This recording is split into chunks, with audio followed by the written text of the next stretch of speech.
నటి ప్రత్యూష కేసులో దేశ అత్యున్నత న్యాయస్థానం సుప్రీంకోర్టు సంచలన ఆదేశాలు జారీ చేసింది. నిందితుడు సిద్ధార్థ్ రెడ్డి దాఖలు చేసిన పిటిషన్ను కొట్టివేస్తూ వెంటనే లొంగిపోవాలని తీర్పు వెలువరించింది. అందుకు 4 వారాల పాటు సమయం ఇచ్చింది. అదేవిధంగా ఈ కేసులో గతంలో తెలంగాణ హైకోర్టు వేసిన శిక్షను సైతం సుప్రీం ధర్మాసనం సమర్థించింది. కాగా 2002 ఫిబ్రవరి 23న ప్రత్యూష తన స్నేహితుడు సిద్ధార్థ్ రెడ్డితో కలిసి ఆత్మహత్యాయత్నం చేసినట్లు వార్తలు వచ్చాయి. ఇద్దరు కూల్ డ్రింక్ లో పురుగుల మందు కలుపుకొని తాగినట్లు ప్రాథమిక దర్యాప్తులో తేలింది. అయితే ప్రత్యూష ఫిబ్రవరి 24న చికిత్స పొందుతూ మృతి చెందగా సిద్ధార్థ్ రెడ్డి చికిత్స తర్వాత కోలుకున్నారు. ఈ క్రమంలోనే తన కూతురు ప్రత్యూషది ఆత్మహత్య కాదు, పక్కా ప్లాన్తో అత్యాచారం చేసి చంపారని తల్లి సరోజినీదేవి పోలీసులకు ఫిర్యాదు చేశారు.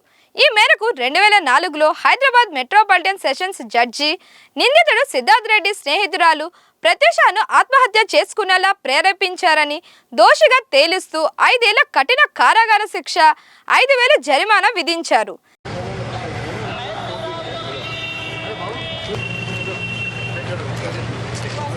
దీంతో సెషన్స్ కోర్టు తీర్పును సవాల్ చేస్తూ 2011లో సిద్ధార్థ్ రెడ్డి హైకోర్టుకు వెళ్లారు.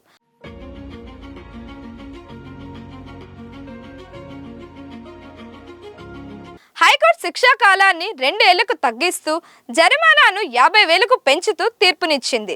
అక్కడితో ఆగని సిద్ధార్థ్ రెడ్డి తన శిక్షను పూర్తిగా రద్దు చేయాలని సుప్రీంకోర్టుకి వెళ్ళగా హైకోర్టు శిక్షను అమలు చేయాల్సిందేనని ప్రత్యూష తల్లి సరోజినీదేవి కౌంటర్ పిటిషన్ దాఖలు చేశారు. ఇవాళ ఇరు పక్షాల వాదనలు విన్న కోర్టు సిద్ధార్థ్ రెడ్డి పిటిషన్ను కొట్టివేస్తున్నట్లుగా తుది తీర్పును వెలువరించింది. Please like, share and subscribe to Disha TV.